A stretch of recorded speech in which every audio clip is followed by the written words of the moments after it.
Alright guys, welcome back to the channel. I finally got the car 280ZX off the jack stands. It's looking really nice. Still waiting on the motor. Still waiting on finding somebody to get it painted for me. I asked y'all on Instagram if y'all wanted me to rebuild the S13 subframe. Right now it has a stock S13 subframe, but it has an LSD rear end, which I'm really happy with, so I can do some burnouts. But what I wanted to do was reinforce the subframe, put new control arms, new bushings, new sway bars, pretty much everything. Just deck it all out, get it painted, get it powder coated. That way when it goes up on the lift, it looks pretty. But I also asked y'all if y'all wanted to see a front and rear crash bar. So I listened to y'all. I got the 1 inch and 3/4. Shout out to Wireworks Performance for shipping and receiving. He picked me up. He was generous to pick me up. Took me to the spot. Told me what I needed. And dropped me back off. So appreciate you, man. You did that. But so with this setup, I'm gonna go with the stock shock observers, impact observers, bumper holder, crash. I don't know. I used to know the name of it, but it's been so long that I forgot. So I'm just freestyling this. I have the driver's side on. As you can see, I got a little clearance issue with the rubber boot. It barely touches, but what I'm gonna do is grind this metal down a little bit, get it flush on this section right here only. I don't want to do it too much because I am gonna run a bead right here, and then get this nice and flush down. That way, when I'm driving and cruising, the very little vibration that this intercooler have, it won't tear up this boot and then have a boost leak. So I'm gonna check out Bruce's videos. I'm gonna check it tonight. Because he did a similar setup, but with his stock bumper. What he did was take the hydraulic fluid out, compress this all the way back, and then put a pin so that it wouldn't come forward back. So, but what I'm gonna do is take the fluid out, compress this all the way back, and then run a bead right here to this right here. So, but I'm gonna check his video to see where he drilled to get the fluid out, because I don't want to just keep drilling holes and make this look ugly. So once I get this hydraulic fluid out, get this pressed in and welded, get it nice and powder coated, I'm gonna go ahead and get it sandblasted and then get it powder coated. So that way it looks nice and pretty. And then same goes for the crash bar. I'm gonna get that sandblasted and powder coated, but I am gonna put a plate so I can unbolt the crash bar in case it ever gets a little wrecked. But I doubt it. I bought extra. I bought two 10-footers because I know I'm gonna mess up. I got 2 chances for the front and 2 chances for the rear. I'm also gonna do a setup to where I can get the car lifted with a jack, run it underneath the lip. I think I have little space, but I can get a jack underneath it and then raise it up, because that's the only way I can raise up the size is by taking this lid off, taking the lip off, and then putting a jack right here underneath the radiator support, which I don't want to because it's freshly painted. So I want to avoid doing that. I got a lot of surprises on what I'm gonna do to the front end, so I'm excited for y'all to see that. I'm gonna make this video real quick. I want to make this video real quick, so I want to get the job done nice, professionally, make it look real nice. But I want this video to be posted out as soon as possible after y'all see the frame rails and floor pans. Those are done. You'll see it on the previous video. But all right, guys, I'm done talking. Let's get this.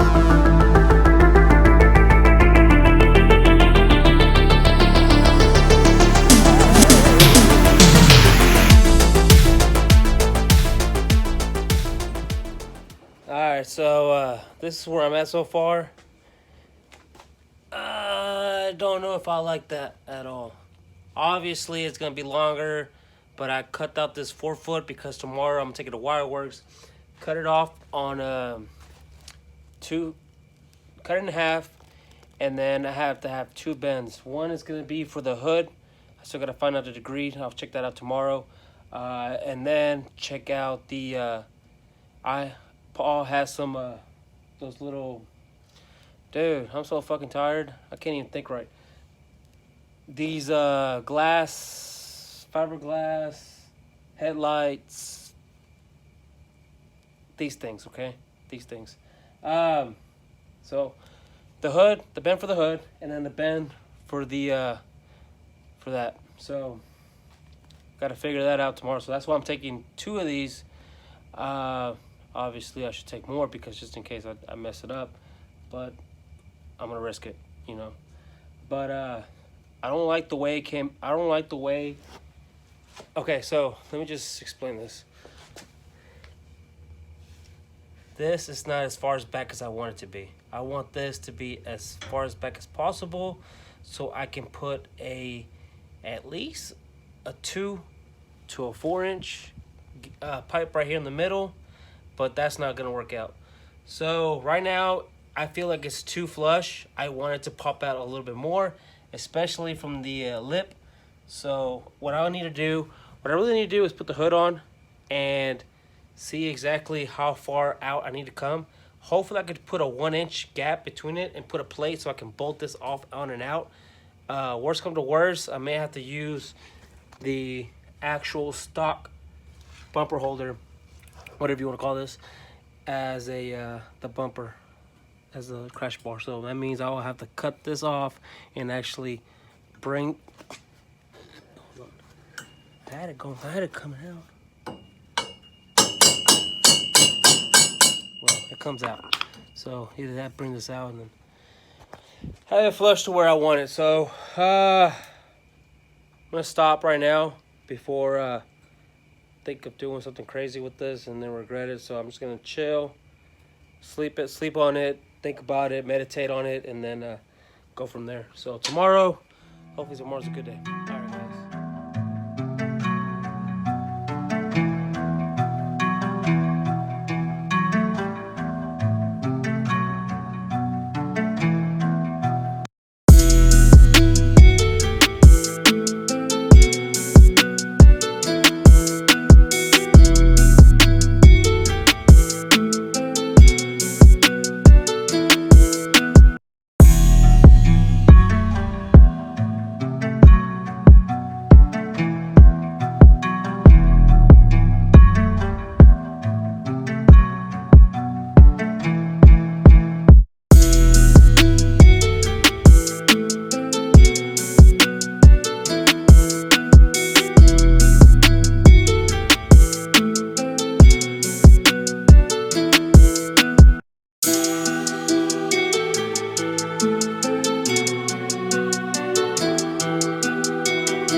Yo, the bumper came out sick.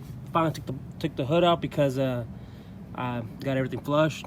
Still got to put a cap on the top, notch some of this off. But before I can do that, I gotta cut some of this lip off. That way it sits pretty flush, and then it'll look nice. Now, the reason why I gotta figure out where I'm gonna cut is because when I put this on, let's say if it ever goes on a trailer or on a flatbed, the lid will have to come off. So, and then I don't want the jack point to be flush with the radiator. I want it to be a little higher. That way, in case if it does go on a trailer, it won't bump into it. So just because it sits a little further forward. So and then I got a surprise for the crash bar. I think it'll look different and cool. Got an LED bar, so I think it'll look real nice. I think it'll be useful. I don't know when, but it'll be useful, and I think it'll actually look cool. And it's different, you know. You don't really see a lot of people modifying these 280ZX to this extreme, so it just motivates me more to get this more and more done. I have a lot of surprises that I want to do to fabricate this, but I just can't say it because I'd rather just show y'all. Plus, I don't want people taking my idea until after I did it. That way I can say, hey, I did that. I did that too. But all right, guys. Next thing I'm gonna do is make the brackets for the LED bar, and then start on the rear crash bar.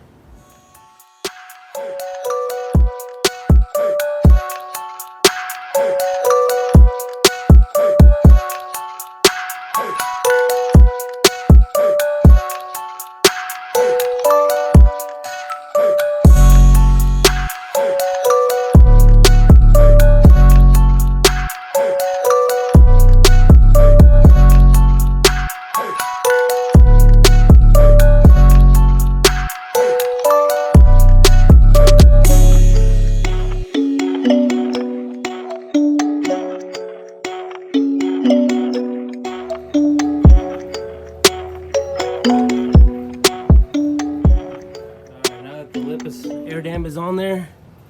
It's pretty flush. I like the way it looks. Now I'll move on to the LED bar.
So I got some stuff in the mail, and yo, that's sick, dude. That's the LED bar. I've always pictured it in my head how cool it'll look, and I'm happy that I got it put on. It's just the brackets are just tacked on there. I have full adjustments to tilt it down or up, whatever I want it. So that's cool. Another thing that I got in the mail was the Pipe Master 1 3/4. I wish I had this when I was doing these bars, because this would have came in handy. And I like the fact that it shows you, you know, the edges. It's got that one and the 90s. That's pretty cool. I like this. This is gonna be very useful and helpful. So now got that put on. Now I'm gonna start on the rear crash bar. So yeah, cool. All right, guys, the back is bent. Looks real flush right here. Made a bent there. Made a bent right here, so it'll go with the headlights, tail lights. I mean, bend here and a bend here. It looks really flush. It looks really good. Obviously, it's gonna come down. I still gotta notch these off right here. Take the hydraulic fluid out, and then I'm not sure if I wanna. I think that's perfect right there. I don't want it too flush because I do want it to do something. If somebody hits it. Well, as low as it is, I don't think it really matters because most of the impact is going to be right here if somebody hits it. Especially with these modern cars, they sit pretty high. So other than that, it looks really good. I like it. Looks really nice. So tonight, I'm going to cut those off, tube notch it, and then get it on there, weld it. And then once I get that welded, I can go ahead and start doing my my little triangle for the jack point. But I think I'm gonna have it to where it's just right here. I don't want it too low. I want it like right here flush. That way I can just lift it up. And then I have a very special surprise for this rear end. So once that comes in the mail, I will show y'all. All right, guys, got this put on. 0, fully leveled. It's on there pretty good. Perfectly straight. So what I'm gonna do is tack weld real quick and then do some more measuring, make sure everything's right, tack from the bottom, and then once everything looks good, I'm gonna go ahead and do a full bead. And then once that's done, then I can start playing by pushing this in as flush as I want it to be. And then I'll go ahead and start tacking this up right here. That way it doesn't move in and out anymore. Once I get that done, I can go ahead and start doing my little lift point. All right. So I was tacking up the crash bar and I noticed my my welds were blowing out. So I checked the gas to see if I had any, and it was empty. So I'm on my way to the welding supply store to get that refilled and get back on it.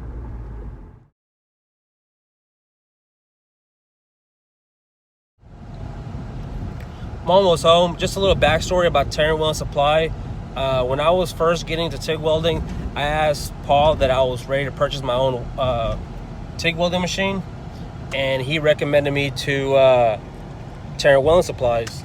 They are a family-owned business. They service the equipment. They have a lot of products that you know, just whatever I need, they have it. They understand that I'm barely learning. I'm new to the TIG welding, so whenever I have any questions, they're always quick to answer them. Great customer service, and there's actually a welding supply store just a few miles away from me. But the fact that, you know, they have become friends, I'm all about supporting your friends and supporting, you know, small businesses. So if y'all need anything, y'all need equipment, supplies, they are the guys. They will hook you up, and they're fair with the prices. So yeah. All right, guys, so there you go. There's the back crash bar. I didn't get to record too much because that was a pain in the butt, learning how to do that little section right there. Like the way it curves. Came out really good. So that's it, guys. Rear crash bar. I do have a surprise of what I'm gonna add on to this crash bar, but that's not till later. And then check out what I did with the front.